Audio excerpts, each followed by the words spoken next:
ажлын байрыг нэмэгдүүлэх асуудал, иргэдийн амжиргааг дордуулахгүй батлаар бүтэн жил юу ч хийгээгүй байгаад бол иргэд маш их бухимдалтай байна.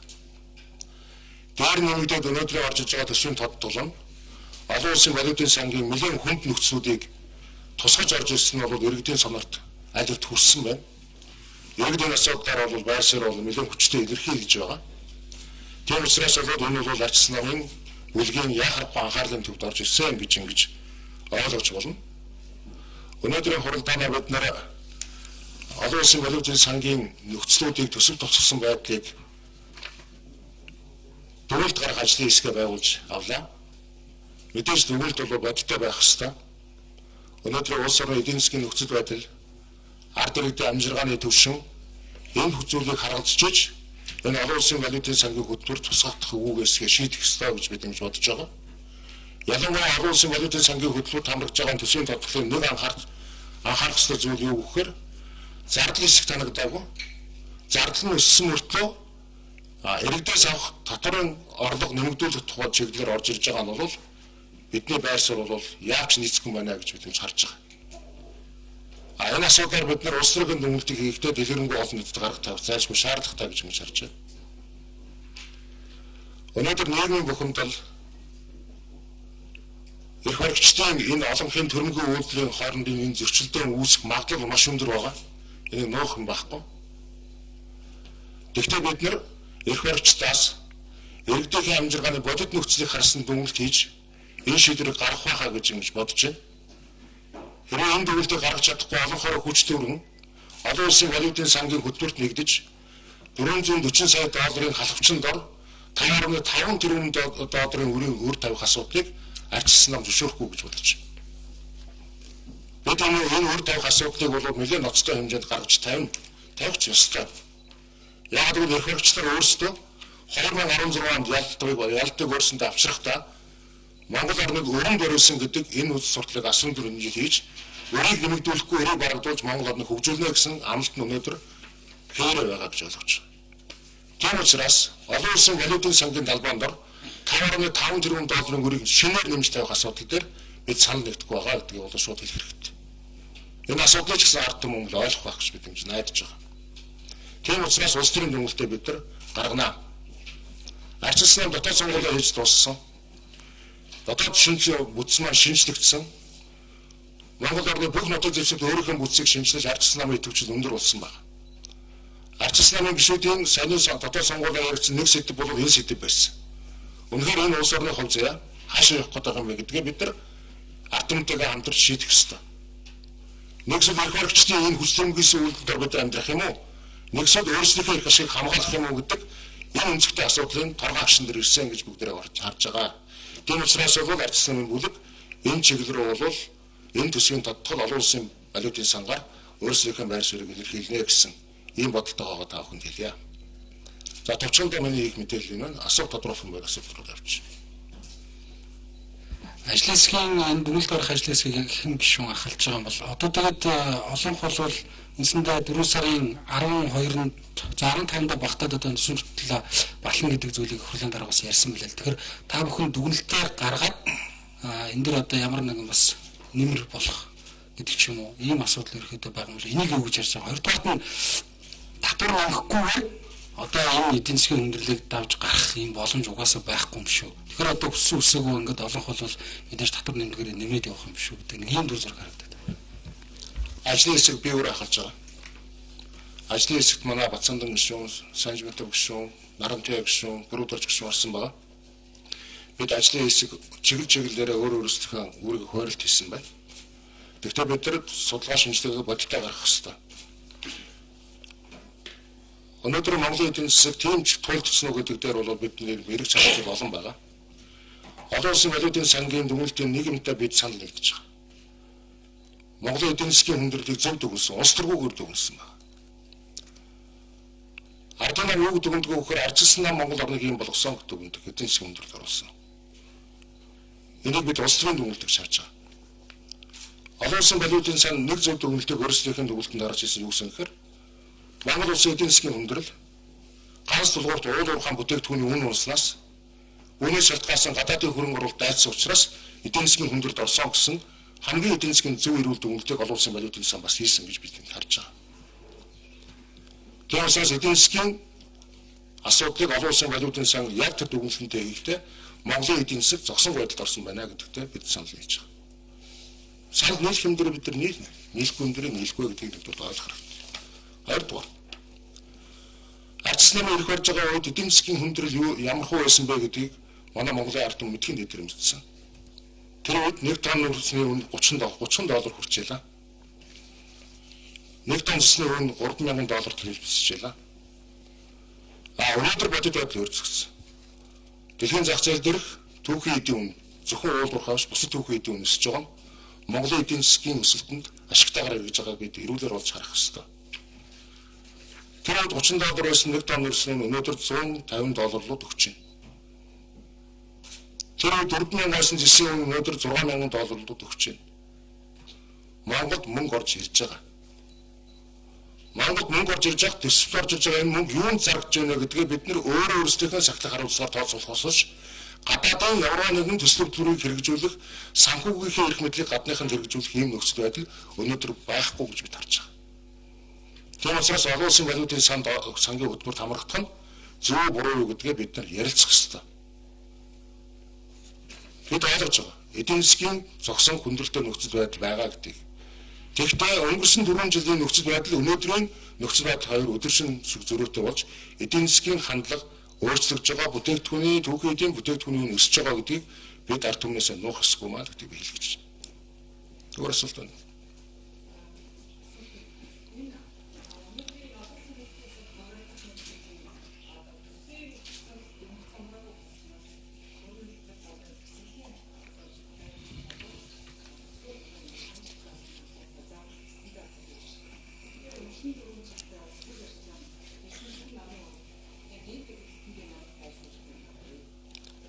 Өнгөрсөн 4 жилд бид нар эдийн засгийн нөхцөл байдалд байсан хэмжээндээ төсвийн зардлаа барьсан.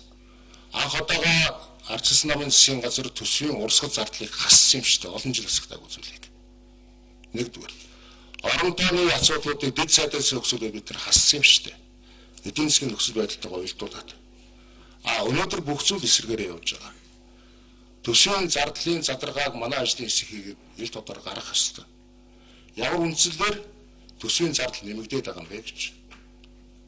Биднийг одоо ингээд ард түмнийг үсэж шангал гिचгээд тэгээд өөрсдөө төсвийн зардлаа хасахгүй, орон тоогоо хасахгүй байгаа нь ямар учиртай юм бэ гэдэг дээр бид нар асуулга гаргаж тавих хэрэгтэй гэж харж байна. Одоо татвартай холбоотой асуудал татвар нэмж байгаа гэдэг бол ард түмний хадаас руу орж байгаатай л утга нэгсэн зүйл шүү дээ. Ерөнхий сайд би эндүү сонсоогүй бол ерөнхий сайд төрөл төсвөл мөнгө үсэж хангалахаас биш ард түмэн хангалахгүй гэдгийг эсрэг энэ төсвийн татварч нь явуулчлаа шүү дээ гэдгийг сануулж байгаа. Мөрөнд их болдын хэлсэн Монгол орныг одоо чинэлэг дундаж амьдралтай эрэгтэй болгоно гэдгийг чинь эсрэг энэ татварч нь явуулаа шүү гэдгийг бид сануулах хэрэгтэй. Тийм учраас тодорхой асуудлыг бид гаргаж тавина гэсэн бодолтой байна.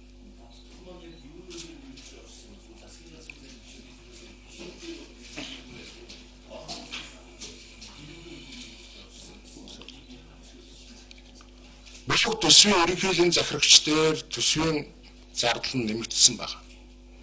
Бид энийг тоо оронтой нь гаргаж тавина.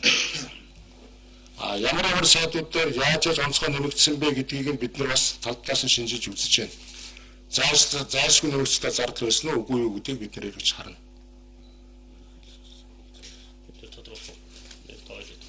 Тодорхой. За. Эрх баригчид татвар нэмэхгүй гэж амлалт өгсөн байгаа. Эрх баригчид төсвийн тодтол хийхдээ зардлын хэмжээг өсөхгүй гэж амлалт өгсөн байгаа. Гэтэл өнөөдөр бидний өмнө орж ирсэн төсвийн тодтолын төслөөр ерөнхий сайд 2,512 сая төгрөгөөр төсвөө нэмэгдүүлж оруулж ирсэн байна. Засгийн газрын хэрэглэх газар 1,275 сая төгрөгөөр төсвөө нэмэгдүүлж оруулж ирсэн байна. Замтын хөгжлийн сайд 160 тэрбумаар төсвөө нэмэгдүүлсэн байна. Байгаль орчин аяг жуулчлал 1 тэрбумаар нэмэгдүүлсэн байна гэд ингээд төсвийн ерөнхийлөн захирагч болгон батлагдсан төсвөө нэмэгдүүлж оруулж ирж байгааг бид ойлгохгүй байгаа. Олон улсын валютын сан зарлага бууруулж байгаа. Хэмнэлт бий болох гэж байгаа. Бид ч үүнийг шаардж байгаа. Эдийн засгийн хүндрэлтэй үед зардлаа багасгаж, хэмнэлт бий болгох замаар хямралаас гаргах бүрэн бололцоо боломж байгаа. Засгийн газар зардлаа бууруулах, төсвөө хэмнэх бололцоо боломж хангалттай байгаа. Харамсалтай нь засгийн газар яг эсрэгээр хийж байгаа. Ардчилсан намын бүлэг үүнийг буруу бодлого гэж үзэж байгаа. Иргэдийнхээ халаас руу орж татвар нэмэх нэрээр мөнгө суулгах оролдлого хийж байгаа хэрнээ өөрсдийнхөө зардлыг өсгөж байгаа нь өөрөө увайгүй ёс зүйн үйлдэл гэж ардчилсан намын бүлэг үзэж байгаа. Ийм учраас энэ бүхнийг та бүхэнд албан ёсоор дуулгана. Тэтгэвэр тогтоох насыг бас нэмж оруулж ирж байгаа. Чуулганы завсарлagaаны үеэр иргэд олон түмэнтэй уулзахад тэтгэврийн насыг битгий нэмээрэй гэж иргэд маань хэлж байгаа.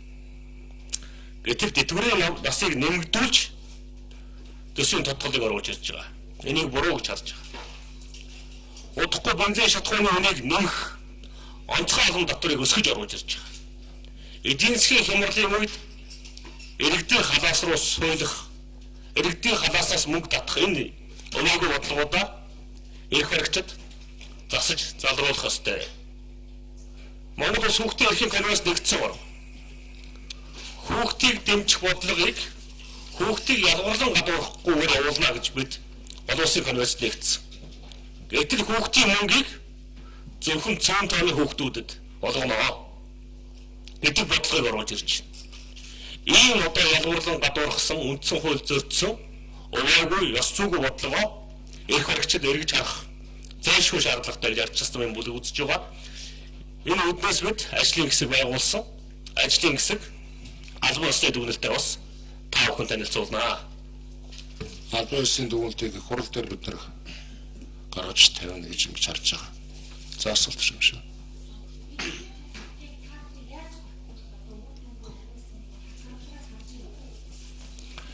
Төсвийн тодтол дээр зайлшгүй шаардлагатай гэж үзэж байгаа бол өнөөдрийн хөгжиж байгаа эдийн засгийн нөхцөл байдал дээр бид нар бодит дүгнэлт хийгээд төсвийн тодтолын уул уурхаас орж ирж байгаа орлогынхоо тэр тоог бодитойгоор өөрчилж шинжиж оруулж ирэх ёстой. Энэ боломж нь өнөөдөр байгаа.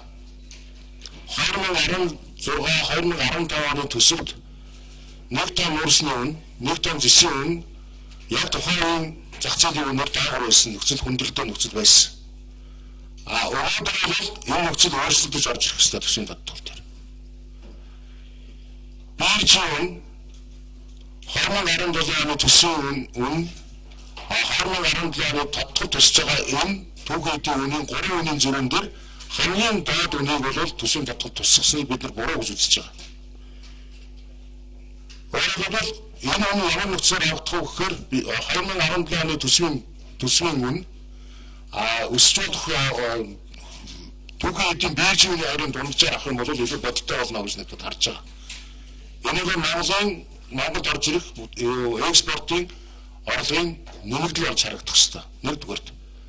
Хоёрдугаарт бид нар төсвийн зардал талаа өөрсдөө танаж чадах ёстой. Монголчууд ч тусгаар улсын байгаа ёстой. Аль зардлаа танах уу? Аль талынхаа бүсийг чангалах уу, алийг суллах уу гэж хийхэд Монголоос өнөөдрийн шиг ийм хүнд байдалд одоо бүр олон улсын валютын санд орох ийм хүнд байдал нөхцөлийг бол үүсэхгүй байх боломж бидэнд байгаа гэж бид ингэж харж байгаа.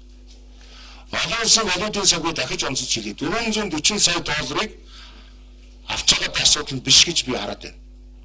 440 сая долларын халахвчинд Монгол улсыг шинээр 5.5 тэрбум долларын өрөнд оруулах энэ үйлдвэрлэлөө санаатаагаар явж байгаа үйлдэл шүү гэдгийг би анхааруулж хэлж байгаа.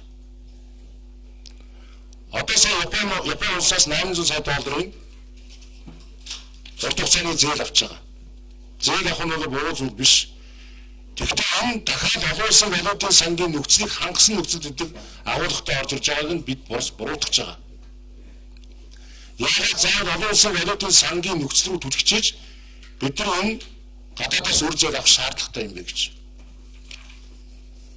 Саяны тархицсан өрийн тухай асуудал, өрийг өрөөр дарсан асуудал. Өрийг өрөөр дарсан Монгол улсад ашиггүй туссан шүү дээ. Тэр үед суудалдын засгийн газрын тавьсан 580 сая долларыг бид нар 5% хүүтэйгээр хийгдсэн бол саяны хурдаа гэдэг энэ үр дарах процесс нь өөрөө 3 хурдаа гэдэг байгаа тийм ээ. Энэ процесс нь өөрөө 3% нэмэгдэлтэй явуулчлаа шүү дээ. Монголоос 3% хүний зүрхний алдагдaltaй намаа хийсэн шүү дээ. Тэгвэл энэ үр дарагдсан процесс биш шүү дээ өөрөө. Энэ үрийг өөрөөр дарж хугацаа сонгосон процесс болсон болохоос Монголд үр дарсан процесс биш байгаа байхгүй. Тийм учраас ийм маяга буруу зүрх ойлголтыг бид нар хийж болохгүй. Ер нь бол $800 сая Японоос авах доллар бол төсвийн алдагдыг нөхөх өөрөөр хэлбэл дотоодын өндөр хүнтэй бондын хүүгээ багасгаж 1% болгож байгаагаар л ачаал бүгдтэй болохоос энэ өөрөө эдийн засгийн бодит төсөлтөд нөлөөлөхгүй зүйл байхгүй. Эдийн засгийн бодит төсөлт өнөөдөр авах тархдахгүй байгаад иргэд шүүмжилж байгаа. Ажлын байр нэмэгдэхгүй байгаад иргэд шүүмжилж байгаа. Цалин хөлс нэмэгдэхгүй байгаад иргэд шүүмжилж байгаа. Үйлдвэрлэл хөгжихгүй зогсцгийг иргэд шүүмжилж байгаа. Яагаад гарах бараа бүтэг түүний үн нэмэгдэхгүй байгааг иргэд шүүмжилж байгаа. Энэ бол эдийн засгийн бодит төсөлт байхгүй. Түүнээс төсөв мөнгө зөвхөн төсөв мөнгөний бодлогоор Монгол улсын эдийн засгийг хэмжихгүй л гэж бид хэлж байгаа. Энэ байр суурь орчсон илэрхийлж байгаа гэдгийг та бүхэн ойлгох хэрэгтэй. За өөрөөс 3 асуулт байна. Таасаа $580 сая эргэн төлөлтийг ярьлаа. За тэгээд $580 сая евро бондыг таны засгийн газар төлөөлгөө өгсөн энэ мөнгөөр юу хийсэн бэ гэдэг асуудлыг яриад байна л да. Та үүнээр хариулт өгөөч. Тэгээд дэцэдийн асуудлыг бас ярьдаг л да. Танай засгийн газар бас байхгүй болгосон. За таны гишүүдийн зүгээс ер нь бол үр ашиггүй албан тушаал гэдэг нь бол нотлцсон юмыг эргэж гаргаж ирсэн гэдэг. Тухайн үедээ бас нэг хэдийн хэмжээний зардал хэмнэлээ гэж ярьж илаа. Танд тийм таа байна уу? Ер нь одоо дэцэд албан тушаалыг байхгүй болохоор хичнээн төгрөг хэмнэх юм бэ засгийн газар. За татвар нэмэх асуудал дээр олон улсын валютын сан ер нь бол хөтөлбөр хэрэгжүүлэх хатуу бодлого хэрэгжүүлдэг гэсэн татвар нэмэх бодлогоор хэмтэлтгүй гэж ярьж исэн. Үнэхээр энэ татвар нэмэх асуудал нь засгийн газартай байгаа юм уу эсвэл олон улсын валютын сангийн шаардлага юм уу? Энэ дээр дүгнэлтэж үзэж байна ер нь ихний байдлаар. $580 сая Америк долларыг ипотекийн зээл, хөгжлийн банкны зээл, зарим нэгэн одоо юуг дарахад зориулсан шүү дээ. Нөгөө бэлэн мөнгөний амлалт хийсэн шүү дээ тийм ээ. 20 мянган иргэдэд буцаад тэр нь зарцуулагдсан байгаа бүгд мэдж байгаа. Энэ тал нь бол олон удаа нээлттэй зарлагдсан. Энэ дээр бол асуудал байхгүй. Хордох асуудал тэр дэцэдийг хэмнэснээр нэг 14 төгрөгийн асуудал байдаг. Тэгвэл асуудал нь 14 биш. Хүүхдийн мөнгийг 24-ийг хасч болж байгаа юм чи ягаад 14-ийг бид нар яаж болохгүй гэж. Мөнгөний хэмжээ багтдаг юм шүү дээ. Нэгдүгээр, хоёрдугаар Монголд үр ашигтай зардлыг бид нар авч үлдэх ёстой. Монголын хөгжилд хэрэгтэй зардлыг бид нар авч үлдэх ёстой гэж би харж байгаа. Тийм учраас 160 хүн ихчээр нэг яамд баахан баахгүй байсан байвал дэд цаатыг буу болгочоод айрын төлөв байхгүйсэн баахан орлогч дараа нарыг буу болгочоод өнөөдөр энийг зөвтгөж яаж болохгүй гэдгийг би хэлж байгаа. Сүүлийн асуулт чи юу вэ? Татвартай холбоотой. Ерөөсөө төсвийн татварын одоо ингэж хэлцээд их нэгэн ойлгомжтой болно. Та бүхэн харах байх. Олон улсын валютын сангийн нөхцлөөр гэдэг өгүүлбэрийг төсвийн тодголын хуудас болгонд бичигдсэн байна. Өөрөөр хэлбэл засгийн газар юу гэж илэрхийлж байгаа олон улсын валютын сан ингэж байгаа учраас бид ийм хийж байгаамаа гэдгийг төсвийн тодголын хуудас болгонд тэмдэглэгдсэн байгаа. Тэгэхээр энэ хаанаас явж байгаа вэ гэдэг нь бол ойлгомжтой гэж би ингэж харж байна. Хамгийн гол бидний эмзэглэж байгаа зүйл юу гэхээр олон улсын валютын санд орохын тулд татвар нэмэх нь зөв буруу юу гэдэг асуудал нь бидний асуудал болж ирж байгаа. Тэр дундаа иргэдийн халаас руу орсон татвар, хэрэглээний татвар яг нэмэх нь бидний хувьд ашигтай юм уу? Нэгдүгээр тэр. Хоёрдугаар хүүхдийн мөнгийг олгож байсан 200 хэдэн тэрбум төгрөгийг өнгөрсөн намар хасаж хаяад зорилт бүлэг гэж 60% болгочиход одоо олон улсын валютын сангийн шахалтаар энийг 40% болгож бууруулах нь зөв юм уу буруу юм уу гэдэг нь асуудал. 40%-ийн нь үлдсэн 60% нь ядуучуудад өгөх хүнсний талын болгох гэдэг тодголтыг Монгол улс хүлээж авах нь зөв юм уу буруу юм уу гэдэг нь асуудал. Монголчууд хүнсний талаанд ортлоо ядраагүй шүү дээ. Харин Монголд хамгийн үнцэнтэй зүйл бол хүүхдүүд мөн шүү дээ. Хүүхдийн мөнгийг арчилсан нь хөөр нь болох ёстой гэдэг байр суурь өнөөдөр төвөр байгаа гэдгийг манай Батцамтан сая та бүхэнд хэлчихлээ шүү дээ. Тийм учраас бид энэ рүү явна гэж ойлгож байна. За анхаарал тавьсанд баярлалаа.